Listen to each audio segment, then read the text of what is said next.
জামাই আপ্যায়ন নিয়ে আমার পেজে বেশ কয়েকটা ভিডিও আছে, কিন্তু এবার হচ্ছে উল্টো। আমার হাজব্যান্ড এরকম বিশাল সাইজের বেশ কিছু রূপচাঁদা মাছ এনে বলছে শ্বশুরবাড়ির লোকজনদেরকে ডেকে এনে এভাবে একটা ভালো একটা রান্না করে খাইয়ে দাও। আমি তো মহা বিপদে পড়লাম, শরীরটাও বেশ খারাপ। আমি কি করবো এই বিশাল সাইজের রূপচাঁদা মাছগুলো দিয়ে? আমার মেয়ে আমাকে হেল্প করছে। হেল্পের মানে তো বুঝলেনি, ধরে মাছগুলো এপাশ ওপাশ করছে, নাড়াচ্ছে চাড়াচ্ছে, খুব হেল্প হয়ে গেছে। যাই হোক, বাচ্চারা এইভাবে সাপোর্ট করলে ভালোই লাগে। তো প্রথমে এই রূপচাঁদা মাছগুলোকে আমি কেটে নিব। মাছগুলো যেহেতু আমি একটু আস্ত করে কাটবো, সেক্ষেত্রে আমার বোন একটু হেল্প করেছে। সেভাবে মাছগুলোকে আইসটা ছাড়িয়ে দিয়ে একটু সাইজ করে কেটে দিয়েছে। তারপর মাছগুলোকে আমি একটু এইভাবে সাইড করে করে কেটে নিলাম। এটা আসলে একটু সৌন্দর্য না, শুধু মাছের ভেতরে মশলাটাও যাবে, খেতে খুব ভালো লাগবে। এভাবে আমি মাছগুলোকে কেটে নিচ্ছি। মাছগুলোকে এইভাবে কাটাতে মাছ যেমন সুন্দর লাগবে দেখতে, একই সাথে মশলাও কিন্তু খুব ভালোভাবে মাছের ভেতরে ঢুকবে, খেতেও বেশ ভালো লাগবে। কিছুটা লেবুর রস এভাবে দিয়ে দিচ্ছি, সরাসরি চিপিয়ে দিয়ে দিচ্ছি। তারপর একটু ভালো করে মাছের গায়ে লেবুর রসটাকে একটু মাখিয়ে দিচ্ছি। এতে কিন্তু মাছের যে ফ্রেশনেস ভাবটা এটা ফিরে আসবে, এবং মাছের যে গন্ধ এটাও কিন্তু থাকবে না। খুব ভালো করে আমি মাখিয়ে এটা কিছুক্ষণের জন্য রেখে দিব। লেবুর রসের সঙ্গে আমি কিছুটা লবণও দিয়েছিলাম, হয়তো সেটা কাটা পড়ে গেছে। এবার একটি ডিশে আমি লাল মরিচের গুঁড়া 1 টেবিল চামচ, হলুদের গুঁড়া দিয়েছি 1 চা চামচ পরিমাণ, জিরা গুঁড়া দিয়েছি 1 চা চামচ পরিমাণ। জিরাটা একটু ভেজে টেলে নেওয়া, টেলে শুকনো খোলায় টেলে নিয়ে গুঁড়ো করে দিয়েছি, আর কিছুটা লবণ দিয়েছি। এগুলো একটু ভালো করে মিশিয়েছি। আমি কোনো পানি এখনও ইউজ করিনি, মাছের গায়ে কিছুটা পানি আছে। এই পানির সঙ্গেই মশলাটা একটু হালকা করে মিশিয়ে নিয়ে তারপর এই ফাঁকে ফাঁকেও দিয়ে দিচ্ছি। পুরো মাছটাতে এইভাবে মাখিয়ে নিব। যদি একটু বেশি শুকনো মনে হয় তখন আমি একটু পানি দিয়ে নিব। কিছুটা শুকনো হয়ে গেছে, এ পর্যায়ে অল্প একটু পানি দিয়ে আবারও মাছের গায়ে মশলাটা এইভাবে ভালো করে মাখিয়ে নিলাম। তারপর আমি রেস্টে রেখে দেবো 1 থেকে 2 ঘন্টা। 1 থেকে 2 ঘন্টার মধ্যেই মাছের ভেতর মশলাটা খুব সুন্দর ঢুকবে।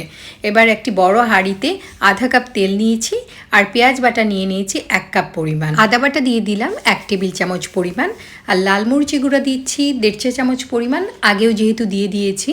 হলুদ গুঁড়া দিলাম 1 চা চামচ পরিমাণ, আর দিচ্ছি এখানে ধনে গুঁড়া, সেটাও 1 চা চামচ পরিমাণ দিয়ে দিচ্ছি। এখানে টমেটো পেস্ট দিয়েছি 2 টেবিল চামচ পরিমাণ। টমেটোটা আগেই সিদ্ধ করে পেস্ট করা আর কি।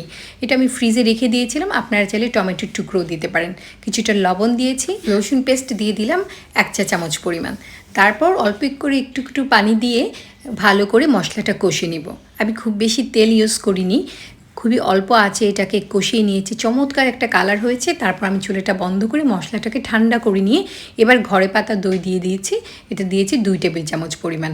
আপনারা আরেকটু বাড়িয়েও দিতে পারেন, কোনো সমস্যা নেই। তারপর আবারও ভালো করে দইয়ের সঙ্গে মশলাটা কষে নিয়েছি। আপনারা চাইলে বাদাম বাটাও ইউজ করতে পারেন, আমি এত জটিল করলাম না, কারণ অল্প মশলাতেই কিন্তু এই মাছটা রান্না করলে খুবই ভালো লাগে। হাঁড়িটা এত বড় যে এত বড়োর মধ্যেও আমি 2টা মাছের বেশি আটাতেই পারলাম না, কারণ মাছগুলোও কিন্তু বিশাল সাইজের বড় ছিল। এভাবে মাছটাকে কিছুক্ষণ ঢাকনা দিয়ে না ঢেকে সরাসরি আমি প্রথমে একটু ভাজার মতো করে নিয়েছি। 2-3 মিনিট পর আমি ঢাকনা দিয়ে ঢেকেছি। এবার আমি মাছগুলোকে সাবধানে ধরে উল্টে দিচ্ছি। দেখতেই পাচ্ছেন এক পাশ কিন্তু একটু ভাজা হয়ে গেছে। আমি কিন্তু পর্যাপ্ত তেল ইউজই করিনি, আবারও ঢেকে দিয়েছি। তারপর ওই পিঠটাও যখন একটু ভাজা হয়েছে, তারপর আমি এতে পানি দিয়ে দিব। কিছুটা গরম পানি দিয়ে দিচ্ছি, যতটুকু আপনারা রাখতে চান সেটা একটা পরিমাণ করেই দিবেন।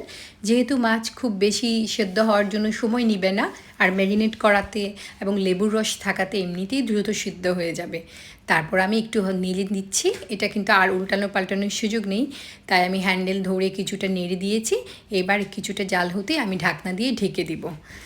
আসলে এক হাঁড়িতে রান্নাটা হয়নি, তাই আমি অন্য একটা মাছ একই প্রসেসে অন্য হাঁড়িতে আমি এইভাবে বসিয়ে দিয়েছি। আগেরটা আমি উল্টানোটা দেখাতে পারিনি, তাই এটা দেখিয়ে দিলাম। খুব সহজেই কিন্তু আমি এটা করে নিচ্ছি। কিছুক্ষণের মধ্যেই আমি ঢাকনা খুলে দিয়েছি। এটা 10 থেকে 15 মিনিট পরেই আমি এভাবে ঢাকনা খুলে আবারও একটু নেড়েচেড়ে দিয়েছি।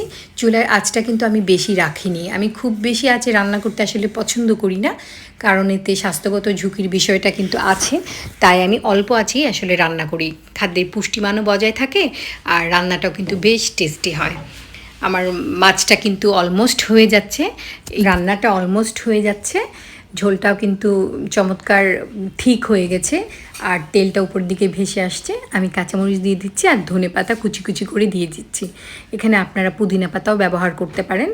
তারপর আবারও একটু ঢাকনা দিয়ে ঢেকে রাখলে এই ধনেপাতা এবং কাঁচামরিচের যে সুঘ্রাণ এটা পুরো মাছটাতে এবং ঝোলটার মধ্যে ছড়িয়ে যাবে। তারপর চুলাটা বন্ধ করে কিছুক্ষণ রেখেছিলাম। ফাইনাল লুক, একটু জিরা গুঁড়া দিয়ে দিয়েছি। এত অসাধারণ হয়েছে। আমি এখানে ঝোলটা আলাদা পরিবেশন করছি। ঝোলটা দিয়ে দিলে হয় কি, মাছের যে লুকটা এটা কিন্তু এত সুন্দর লাগে না। ফাইনালি যে আউটকাম হয়েছে, আমি যখন ওদেরকে সার্ভ করলাম এরা এত খুশি হয়েছে, আমি তো ভীষণ খুশি হয়েছি। আলহামদুলিল্লাহ, আশা করি আপনাদের ভালো